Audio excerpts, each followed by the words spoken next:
I've taken a look at a lot of different wireless Super Nintendo controllers on my channel that can be used on original or clone hardware. Some have been good, some not so much, some kinda in the middle. But today, we're gonna be taking a look at a new one, the Retro-Bit Legacy16 2.4 gigahertz wireless controller. So in the past, we had a lot of Bluetooth options, and still companies are coming out with Bluetooth options.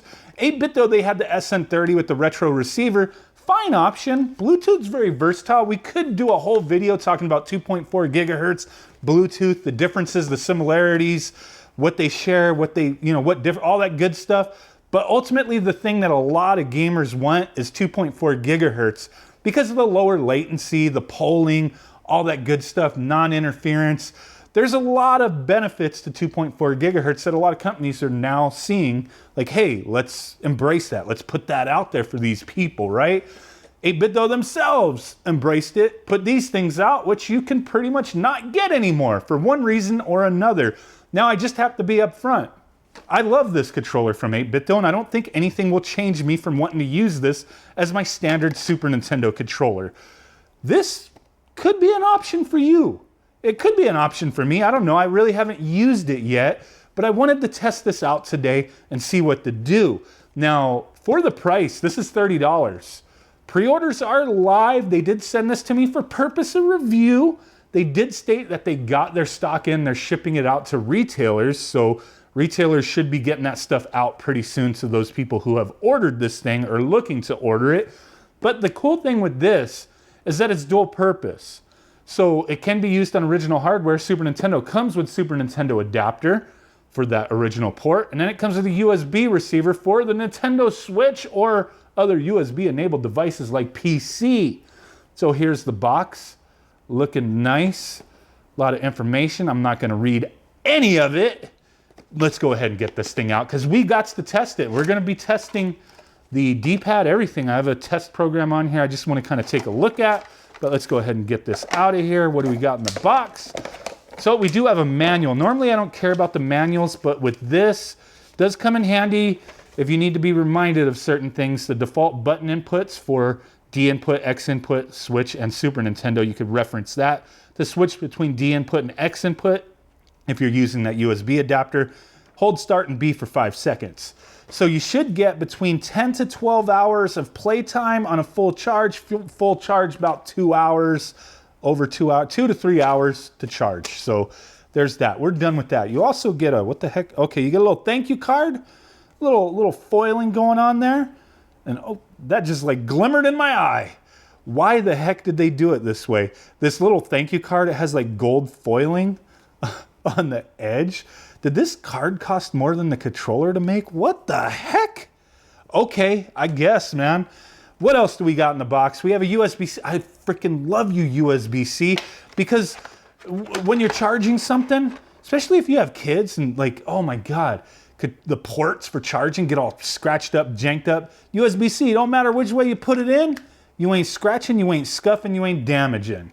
So I can appreciate that. I love you, USB-C. You're so convenient.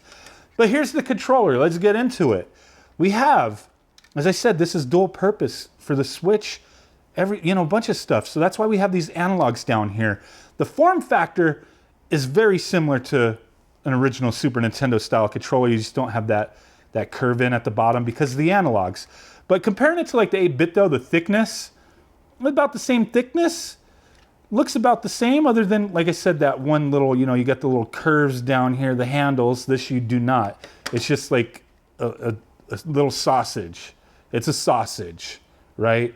And then we have our, I like how they put the lettering, like the Famicom styling. They do have 2 colors to this. I believe there's a white one as well. I'll put links down below if you want to check this out. For 30 bucks, what this comes with, I think, is reasonable. You got the curved, what is that, convex? I can't think of like words at this moment, so excuse me. But you got it where, it curves in, it curves up, just like the original North American style controller. You have horizontal select and start D-pad, which we will be testing out. ZL, ZR, L, and R. These 2 register as these on the Super Nintendo, so you could pick and choose. But I guess to keep this the same thickness or similar, they made the standard L and R thin, and then the bigger ZL, ZR, which I think is fine. Like those actually feel comfortable. that way, but you could pick and choose if you're playing Super Nintendo. So there's all that. Back of the thing. Nice. I mean, it's got a nice weight to it. It's got a decent feel if you like that, you know, style Super Nintendo controller. And then we do have our dongles. Let's take a look at our dongle action. USB right here for the Switch and whatnot. Sync button right there. And then we do have, holy crap, this ain't a dongle. This is a freaking dongle. Retro-Bit, what the? This thing is huge. That is one thick boy right there. This is a huge dongle. It's like double the size of the 8-bit one. Holy crap. There, you can, if they do firmware updates, you can firmware update these things. So the receiver does have that. Not sure why this thing is so big, but as long as it fits and it doesn't hurt, that's what she said. As long as it works, I guess. But yeah, that's a fat ass dongle. Don't be body shaming the dongle, all right? But we're gonna test this damn thing out. So let's plug that in and take a look. Get the system powered up. Move that to the side. I really love this controller, and I think I'll love this too, but this is just gonna be more of an option for people. I could see using this on that and on PC and Raspberry Pi, that kind of thing. So I'll be cool with this, I think, but it's an option. That's 2.4 gigahertz, so that's a good thing. Start button to turn it on, and then sync button on the actual dongle. Was there anything else I needed to do, or is it just gonna sync, or do I have to hold the start button? Oh, I just pressed the start button. Okay, it's like some of their similar controllers where you just press start button and it syncs, and we should be good. We shouldn't have to do that again unless we unsync it. I think there's a reset button on here somewhere back there, like you pin it, put a needle in there, something if something goes haywire, right? Okay, first what I want to test, there was a recent controller I tested. I'm not even gonna name the company. Holy crap. There's companies out there who produce accessories for system. Obviously these people are businesses. They want to make money, but there's businesses who produce stuff for consoles, especially retro consoles, that they just don't give a shit about gamers. They just care about that money, and they put out booty products. There was something recently I tested that the D-pad was just ass, and if you were in menus and you were pressing down and up, that shit would jump around. Like, okay, if you could see on my screen, let me zoom up a little bit. And yes, the 4K monitor is back. So if you would hit left and right, it'll jump to the top and bottom, right? That's how it's supposed to behave. But if the D-pad was ass and you press down, sometimes it would accidentally, and I'm gonna put my whole thumb on there so you don't think I'm baby pressing it. But there's another controller, and there's been a few. You press down, it's gonna register those angles. And it's gonna do that. It's gonna jump around in menus, right? It's gonna behave that way. This one, I got my thumb on there. I'm not babying it. I'm pressing down and up. It's not jumping all over the place. That's a first good sign there. So what I wanted to do first was take a look at this controller test program. Now I don't have the scientific equipment to test the latency, so I'm hoping you could see the response times when I do this and, you know, draw your own conclusions from that.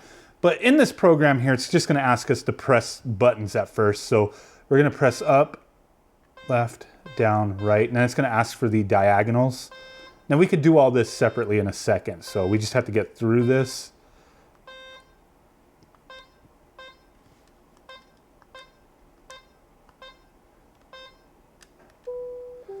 So it passed. It's just, this program's just to test that the buttons all function, right? But now, since we've done that, I wanna just show responses if you can kind of see it. Let me zoom up a little closer, I guess. Hopefully this will give you a decent idea. We can use the analog stick, up, down, left, right. Analog stick's the same as the Switch. A lot of companies have been using those lately. Small form factor, so it fits on this controller, but as you see, that does all work. But here we go. Up, up, up, up.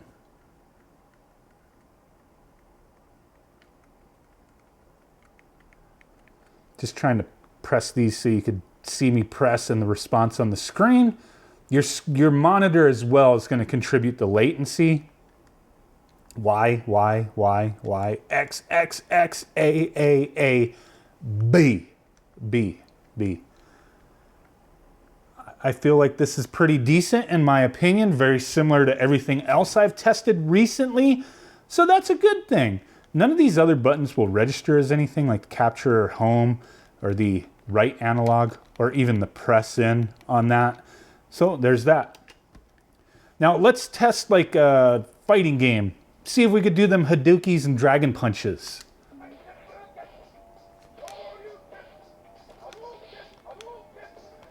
That D-pad is feeling freaking good, my friends. The buttons, like, they have like pretty much the same feel to the 8-bit though.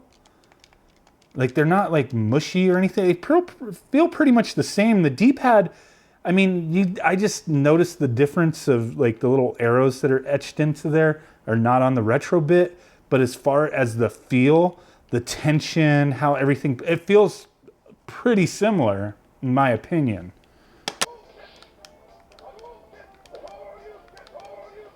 Even playing on the left side of the screen, it's feeling good. Usually my performance on the left side's not as good as or player 2 side. That's the right side of the screen. What am I saying? My performance on the right side, player 2, is typically not as good. But, I mean, everything's functioning very well. I'm happy to say that I like the way this feels. Okay, so I plugged in the dongle. I had to hit the sync button to resync and then just press start, and it synced up just fine. So if you're switching between dongles, you're gonna have to resync. That's okay. But I didn't have to do any of that, like using an actual controller from the Switch and go into the controllers to add this. It just automatically worked. So recognized as a Pro controller, that's a good thing. You can swap the buttons around through the Switch if you so choose. Very nice.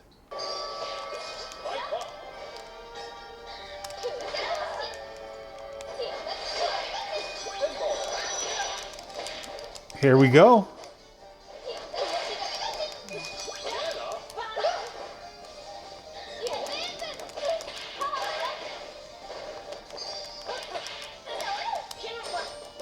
So I feel after having used this controller a bit on the Nintendo Switch that if I'm playing games that require both analog sticks, it is a little funky, but I feel people who'd be interested in this aren't buying it as a Switch Pro controller replacement. The majority of games I play on the Nintendo Switch, I'm gonna use the Pro controller. Like, I don't really have a replacement for that. But there's gonna be games that definitely this will work great for. And, you know, some of the biggest ones are going to be the NES and Super Nintendo games that are on the Switch Online service. This feels fine. Latency, everything responds well. It feels really good. If I'm using the single analog, no issues. Both analogs, like obviously this doesn't use both, but yeah, it can be a little weird. If I'm using a D-pad and stuff like this, the analog sticks are not getting in my way at all. Not a burden or anything like that. I think this is a fine alternative for people looking for a Super Nintendo style controller to use wirelessly on a Super Nintendo, Nintendo Switch, or other devices, you know, Raspberry Pi, PC. This is going to be an excellent option out there. But I really think the people who are going to be most interested in this are going to be people who want to use this to play Super Nintendo games on original or clone hardware. And it is a good option in my opinion. So just wanted to share this with you guys. I think the build quality is nice. It's a good controller. Not much that I can really complain about here. I mean, what could they do with this? Not have the analogs on there, but they wanted it to be dual purpose, usable on the Nintendo Switch, so they incorporated that, and I feel that's fine.